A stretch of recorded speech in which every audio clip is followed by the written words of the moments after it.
बसपा इन लोग गठबंधन की कितनी सीटें, 90 सीटों पर दावेदारी, 37 पर बसपा, 53 पर जो है इंडियन नेशनल लोकदल।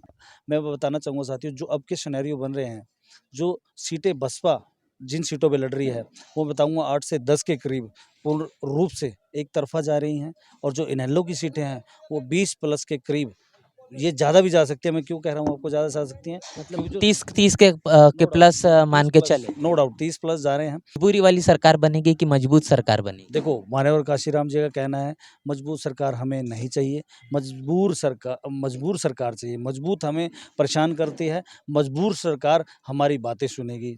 जो अशोक तंवर हैं, वो कांग्रेस में अध्यक्ष रहे हैं, लेकिन कभी भी इन लोगों का सम्मान नहीं हुआ है। उनको बाकायदा पीटा गया था, उनका सर फोड़ दिया गया था, और उसके बाद उन्होंने कांग्रेस पार्टी छोड़ दी अपने सम्मान के लिए। ऐसे ही अब जो सिनेरियो आ रहा है, जो हमारी बहन शैलजा जी हैं, उनको इतना अपमानित किया गया कांग्रेस में। जो इंडियन नेशनल लोकदल थी और बहुजन समाज पार्टी का 2019 में भी गठबंधन हुआ था, एक तरफा लहर बन चुकी थी। तो बीजेपी ने दुष्यंत चौटाला को वहाँ पे खरीद फरोख्त किया, या जैसे मर्जी डरा धमकाकर अपने गठबंधन में लिया, और हमारी सरकार बनने से बिल्कुल चूक गई, वहाँ पे तोड़ दी गई है। उसी कि अब दोबारा बिल्कुल दुष्यंत चौटाला का विरोध हो रहा है। तो वो क्या करते हैं, एक बहरूपिया उसी के परिवार से, उसी के समाज से, उसी के भाईचारे से उठाते हैं, ताकि उस व्यक्ति पे अगर 1100 वोट पड़ने वाली है और वो जीत रहा है, और दूसरे जो अन्य जो उम्मीदवार हैं वहाँ से वो 700 या 600 में जीत रहे हैं, तो वो उसके भाईचारे से किसी को खड़ा करेंगे, ताकि उसका निर्णय क्या होगा आपको अच्छी तरह समझ सकते हो महोदय जी। और बाबा साहब को हराने का काम किया इस कांग्रेस ने, और कांग्रेस ही उससे पहले, आपको अच्छी तरह पता है, कांग्रेस से ही आरएसएस निकलती है। भागीदारी की बात तो कांग्रेस भी कर रही है, अब बीजेपी भी चाहती है कि हम भी दलित मुख्यमंत्री बनाएंगे, या फिर शैलजा कुमारी को भी जो ऑफर किया जा रहा है, जो उनका अपमान हुआ। जी, जी, बिल्कुल पत्रकार महोदय, प्रलोभन हर बार दिए जाते हैं, और ये आज की बात नहीं, मैं आपको थोड़ा विस्तार से इतिहास में ले जाता हूँ साथी। जब बाबा साहब 52 और 56 की मैं बात बता रहा हूँ कि इलेक्शन लड़ते हैं बाबा साहब, तो उनके असिस्टेंट को ही पूना पैक्ट, जो एक धिक्कार दिवस के रूप में भी हम बनाते हैं, उसके कारण ही बाबा साहब के असिस्टेंट को कांग्रेस ने जानबूझकर उनके सामने, उनके अपोजिट खड़ा किया। कारजोलकर उनका नाम था। हरियाणा प्रदेश में गठबंधन की राजनीति समय के मुताबिक अब इतनी ज़्यादा तेज हो चुकी है कि अब चर्चाओं का विषय बना हुआ है। लगातार बहुजन समाज पार्टी और इंडियन नेशनल लोकदल की संयुक्त जनसभाएं हो रही है। बहन मायावती के माध्यम से ये तमाम जनसभाएं कहने की जा रही है, और इसके साथ साथ अब बता दें कि समय के पहले ये जिसको नया नया गठबंधन भी कहा जा रहा है, बहुजन समाज पार्टी के इन लोग के साथ एक दूसरा एक गठबंधन हरियाणा प्रदेश में देखने को मिला, जो कि जेजेपी और एएसपी के बीच, मतलब कि दुष्यंत चौटाला और चंद्रशेखर आज़ाद के बीच हुआ। आखिर ये गठबंधन और बहुजन समाज पार्टी गठबंधन में क्या कुछ अंतर है? इसके साथ साथ कांग्रेस और बीजेपी की जो हरियाणा प्रदेश में दावेदारी चल रही है, तमाम जो बातें कही जा रही है, इन तमाम चीज़ों को लेकर हम चर्चा करने वाले हैं। हमारे साथ बहुजन समाज पार्टी के प्रदेश सचिव मौजूद है, सोहन अम्बेडकर सर, बहुत बहुत स्वागत है चैनल पर। आज हम असम में मौजूद है, बहन मायावती का संबोधन भी हुआ। सबसे पहले यही जानना चाहूँगा, क्या कुछ कहा बहन जी ने आज? आज करनाल जिले के असंध विधानसभा में जो यहाँ से प्रत्याशी हैं गोपाल राणा जी, उनके लिए एवं अन्य जो करनाल की विभिन्न 5 विधानसभाएं हैं, उसमें से गोपाल राणा जी असंध सीट से हैं, और इंद्री से जो हमारे सुरेंद्र उड़ाना जी हैं, गरोंडा से अपने मनु कश्यप जी हैं, और नीलोखेड़ी से बलवान वाल्मीकि जी हैं, और शहरी जो जिला करनाल है उससे सुरजीत पहलवान जी हैं। और सभी धर्म जातों को बहन जी देख के टिकट वितरण करती है, और इसमें बैकवर्ड, जर्नल, रोड समाज, राजपूत समाज, कश्यप समाज और अपना प्रजापति समाज, सबको सम्मान दिया गया बहन जी ने यहाँ पे। तो ये जो भागीदारी की बात है बसपा के ज़रिए की जा रही है, ये भागीदारी की बात तो कांग्रेस भी कर रही है। अब बीजेपी भी चाहती है कि हम भी दलित मुख्यमंत्री बनाएंगे, या फिर शैलजा कुमारी को भी जो ऑफर किया जा रहा है, जो उनका अपमान हुआ। जी, जी, बिल्कुल पत्रकार महोदय, प्रलोभन हर बार दिए जाते हैं, और ये आज की बात नहीं, मैं आपको थोड़ा विस्तार से इतिहास में ले जाता हूँ साथी। जब बाबा साहब 52 और 56 की मैं बात बता रहा हूँ कि इलेक्शन लड़ते हैं बाबा साहब, तो उनके असिस्टेंट को ही पूना पैक्ट, जो एक धिक्कार दिवस के रूप में भी हम बनाते हैं, उसके कारण ही बाबा साहब के असिस्टेंट को कांग्रेस ने जानबूझकर उनके सामने, उनके अपोजिट खड़ा किया। कारजोलकर उनका नाम था, और उसको जिताया भी, और बाबा साहब को हराने का काम किया इस कांग्रेस ने, और कांग्रेस ही उससे पहले आपको अच्छी तरह पता है कांग्रेस से ही आरएसएस निकलती है और आरएसएस से ही फिर जाके आपकी ये भारतीय जनता पार्टी बनती है। तो दोनों एक ही सिक्के के दो पहलू हैं और उसी के एवज में उसके बाद आप देख लीजिए जगजीवन राम आते हैं बहुजन मूवमेंट को दबाने के लिए। और जगजीवन राम अपने हमेशा किताब में भी उन्होंने लिखा है, अपनी पीछे एक बुक भी आई थी हाउ टू बिकम पीएम, तो उसमें बाकायदा उन्होंने बताया कि मुझे राष्ट्रीय अध्यक्ष तो बनाया गया कांग्रेस का, बट जब भी मेरी बात आती थी इन्हें प्रधानमंत्री बनाया जाएगा तो कभी भी उन्हें आगे नहीं पीछू किया गया, उन्हें पीछे किया गया। वो अपने लास्ट अंतिम जो जीवन के क्षण हैं उन्होंने बाकायदा लिखा भी है, मुझे प्रधानमंत्री नहीं बनने दे गया। उसमें उसमें इंदिरा गांधी कहिए या और जितने भी उच्च नेतृत्व के नेता थे कांग्रेस में, उन्होंने हमेशा उनका तिरस्कार किया है। ऐसे ही आप आगे आएंगे उदित राज, अठावले, जितने भी अपने पासवान जी हुए, नीतीश जी हुए, इनका सभी का सिर्फ यूज़ हुआ है। और अभी के सिनेरियो आपको बता दूं, एक वामन मेश्राम है जो बहुजन मूवमेंट को तोड़ने का और वोटों को तोड़ने का पूर्ण रूप से कार्य कर रहे हैं, और बैरैया जो मध्य प्रदेश में थे बहुजन समाज पार्टी को तोड़ने का काम किया और बाद में कांग्रेस में सम्मिलित हो गए। ऐसे ही जैसे आज का सिनेरियो मैं आपको हरियाणा का बता दूं, उसमें बहुजन समाज पार्टी और इंडियन नेशनल लोक दल के गठबंधन को कमज़ोर करने के लिए इन पार्टियों का वोट बिल्कुल क्लियर कट साबित हो रहा है कि वो काटेंगे। एक दूसरा गठबंधन जो पैसे का गठबंधन, जो साठ गांठ के तक पैसों की पैसे और साठगांठ का गठबंधन, इसके बिल्कुल। क्या मायने हैं?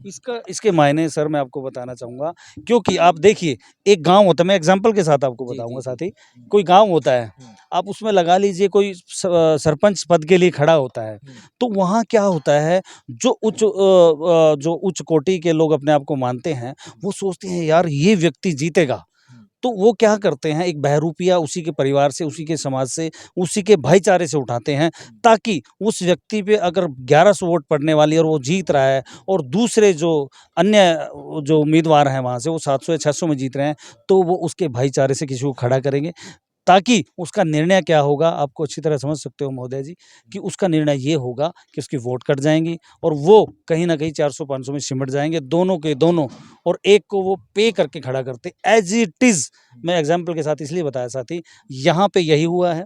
जो इंडियन नेशनल लोक दल थी और बहुजन समाज पार्टी का 2019 में भी गठबंधन हुआ था, एक तरफा लहर बन चुकी थी, तो बीजेपी ने दुष्यंत चौटाला को वहाँ पे खरीद फरोख्त किया या जैसे मर्जी डरा धमकाकर अपने गठबंधन में लिया और हमारी सरकार बनने से बिल्कुल चूक गई, वहाँ पे तोड़ दी गई है।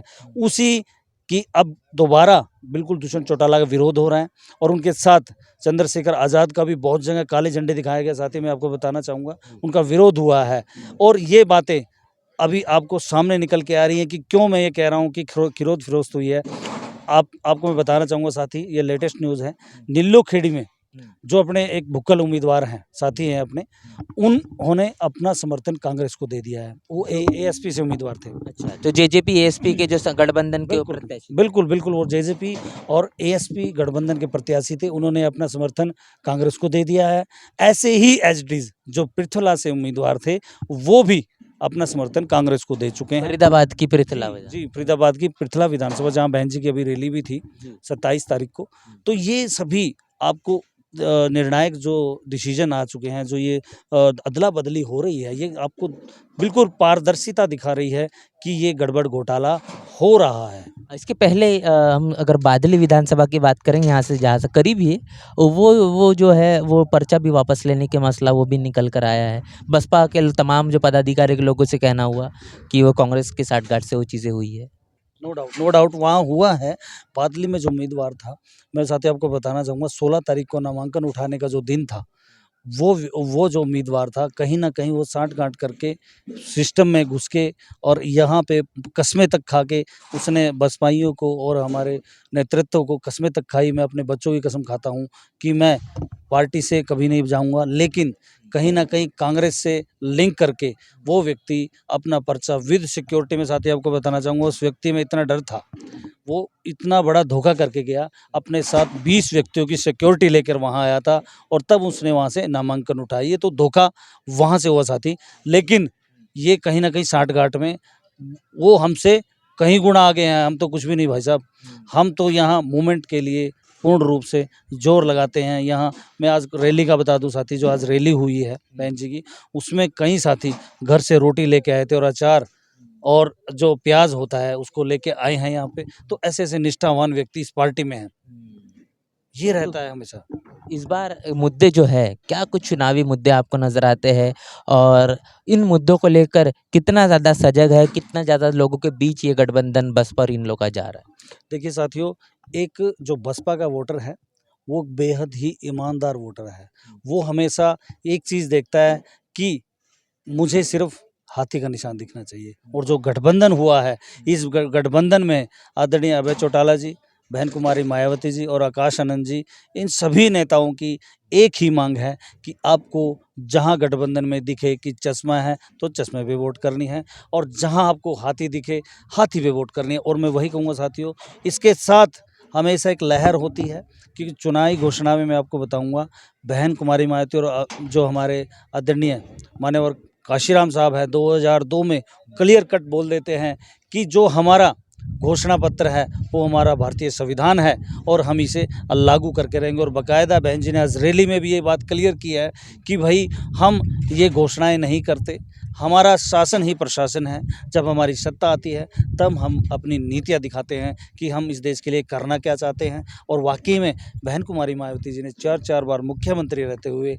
यूपी में विभिन्न यूनिवर्सिटियाँ खोली, जिसमें आपको एक एग्जांपल दूंगा, गौतम बुद्धा यूनिवर्सिटी जो नोएडा में है, और उसके बाद अन्य पॉलिटेक्निक कहिए या कहिए आप जो रविदास महाराज जी के नाम से घाट बनाया है, मूर्ति बनाई है, रविदास महाराज जी के नाम से पुरस्कार बनाया है।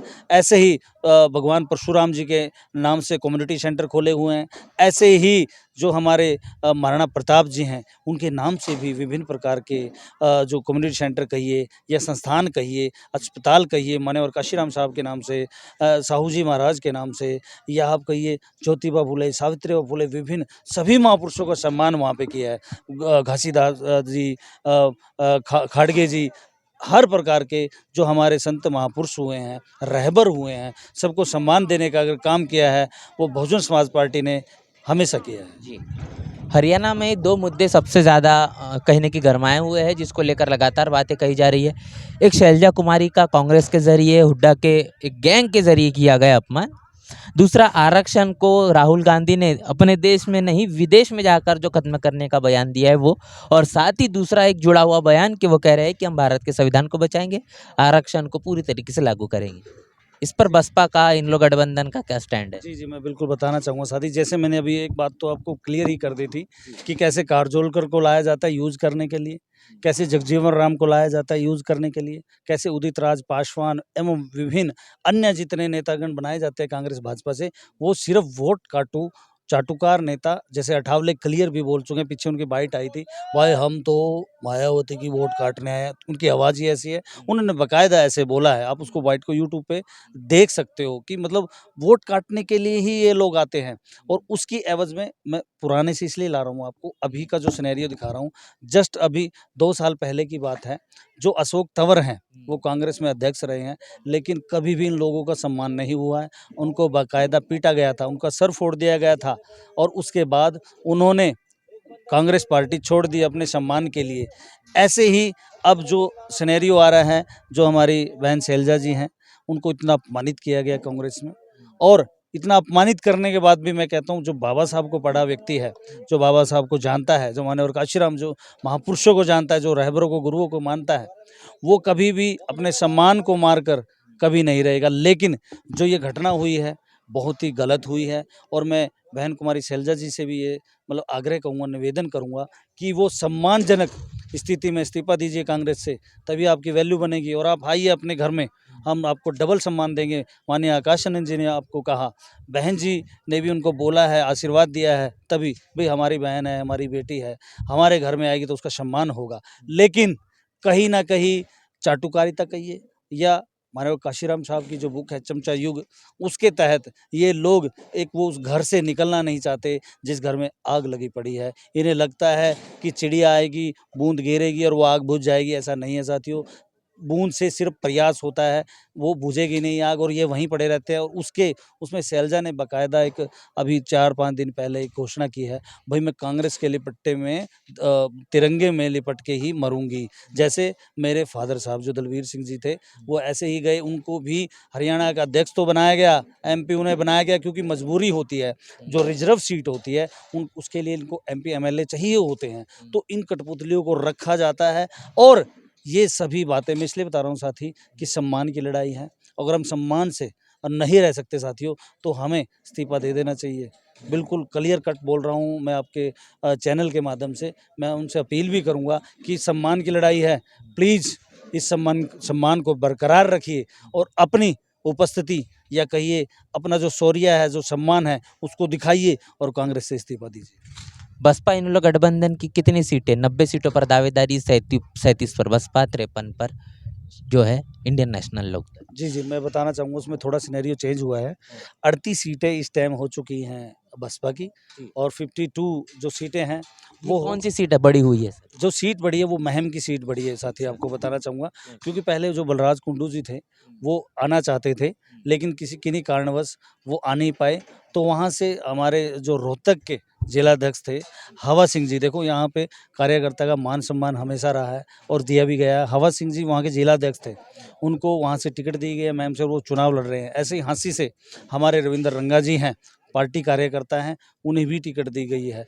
पूनम जी हैं, कोहली जी अपने कलानौर से, उनको टिकट दी गई, वो पार्टी कार्यकर्ता है। तो पार्टी कार्यकर्ताओं का हमेशा सम्मान रहा है बसपा में। यहाँ ये नहीं देखा जाता कि भाई ये रिजर्व सीट है, यहीं पे पार्टी कार्यकर्ता को उतारना है, ऐसा नहीं है। ये मैं आपको बता रहा हूँ, ये जनरल सीट है, 2 सीट इसमें से वहाँ साथियों को मौका दिया, शेड्यूल जो साथी हैं अपने, वो कार्यकर्ता ही हैं और पार्टी के लिए पूरा अपना पसीना बहाते हैं और उनको मान सम्मान जो दिया गया है, वो महापुरुषों के कदमों पे चलने वाली बहन कुमारी मायावती जी और आकाश जी और आदरणीय बेनीवाल साहब, इन्होंने इनको मौका दिया है। जी, मैं आंकड़ा जानना चाहूँगा, एक बार आप आंकड़ा अगर बता सकें? जी, जी, मैं नो जी। डाउट आपको आंकड़ा बताना चाहूँगा साथी। जो इस टाइम के सिनेरियो बन रहे हैं, जैसे बहन जी की रैलियाँ खचाखच जन सैलाब के साथ भरती जा रही हैं। 25 तारीख की जो रैली थी बहन जी की, उसने तो रिकॉर्ड तोड़ कर दिया। जो चाहना थी, ताऊ देवीलाल जी की जो जयंती पे थी, तो उस रैली में मैं आपको बताऊँगा साथी, लाखों की भीड़ थी। जितने आप वहाँ थे साथी, मुझे पता है, आप देख रहे थे वहाँ बाकायदा कि वहाँ जितनी भीड़ पंडाल में थी, उससे 10 गुना भीड़ बाहर थी और वो सुनने के लिए बाहर उम्दा खड़े थे और बिल्कुल शांति प्रिय तरीके से अपने नेताओं को आदरणीय ओपी चौटाला जी, अपने बहन कुमारी मायावती जी, अभय चौटाला जी, आकाश आनंद जी, इन सभी को सुनने के लिए वहाँ पे एकत्रित हुए थे साथियों। ये पार्टी से जुड़ाव का है। और जैसे कि आपने बताया कि सीटों का, मैं बताना चाहूँगा साथियों, जो अब के सिनेरियो बन रहे हैं, जो सीटें बसपा जिन सीटों पे लड़ रही है, वो बताऊँगा 8 से 10 के करीब पूर्ण रूप से एक तरफ़ा जा रही हैं और जो इनेलो की सीटें हैं, वो 20 प्लस के करीब, ये ज़्यादा भी जा सकती है। मैं क्यों कह रहा हूँ आपको ज़्यादा जा सकती हैं? क्योंकि जो 30 के नो डाउट प्लस मान 30 के प्लस, चले। नो डाउट 30 प्लस जा रहे हैं और हम पूर्ण रूप से सरकार में आ रहे हैं और हम वो सर मजबूरी वाली सरकार बनेगी कि मजबूत सरकार बनेगी? देखो, मान्यवर काशीराम जी का कहना है, मजबूत सरकार हमें नहीं चाहिए, मजबूर सरकार चाहिए। मजबूत हमें परेशान करती है, मजबूर सरकार हमारी बातें सुनेगी। जैसे मान्यवर काशीराम जी, नवासी की बात बता रहा हूँ, और जब मंडल कमीशन लागू करवाया, बाबा साहब को भारत रत्न दिलवाया और बाबा साहब का जो स्टैच्यू है वो सदन में लगवाया, ये तभी कर पाए जब मजबूर सरकार थी। अगर वो मजबूत होती तो नहीं हो पाता। जैसे अभी जो अपना मोदी साहब की सरकार है कि भाजपा, और पहले 10 साल पहले कांग्रेस थी, तब भी ऐसे ही हुआ था। किसानों पे, मजदूरों पे, सब पे अत्याचार हुआ, औरतों पे अत्याचार हुआ। और अब भाजपा सरकार में भी आप देख सकते हो, हर वर्ग परेशान है। और एक बार मैं साथियों से सबसे अपील करूंगा, आपके नेशनल चौपाल की तरफ से, चैनल की तरफ से, कि एक बार बहुजन समाज पार्टी को मौका दीजिए, यहाँ गठबंधन को मौका दीजिए और आपको तभी पता लगेगा कि बहुजन समाज पार्टी व अन्य पार्टियों की नीतियों में क्या फ़र्क है। एक बार इस जातीय द्वेष से ऊपर आइए, एक भाईचारे की नीति के साथ आइए और एक भारतीयता के हिसाब से, भाईचारे से एक बार वोट करके देखिए। हाथी पे या आप हरियाणा में जो गठबंधन है, चश्मे पे वोट कीजिए और आप उसका परिणाम देखिए, एकदम सकारात्मक आएंगे और आप पूर्ण रूप से वो चीज़ें प्राप्त करोगे जो वाकई में भारतीय संविधान आपको देना चाहता है। तमाम चीज़ें हमने समझी और इसमें सबसे अहम बात हमको समझ में ये भी आई है कि बहुजन समाज पार्टी और इन लोग का जो गठबंधन हरियाणा प्रदेश में हुआ, इसी के साथ साथ जेजेपी और आज़ाद समाज पार्टी का जो गठबंधन हुआ, उस गठबंधन की वास्तविकता क्या है, ये गठबंधन के पीछे को बनाने का और कहीं न कहीं चुनावी मैदान में उतरने का कारण क्या है और वक्त के मुताबिक उस गठबंधन के जरिए अब क्या कुछ हो पा रहा है। तमाम बातचीत को लेकर आपकी क्या राय प्रतिक्रिया लिखकर कमेंट बॉक्स में जरूर बताएं। बन रहे नेशनल चौपाल के साथ, मिलते नए वीडियो में, तब तक के लिए जय भीम जय भारत।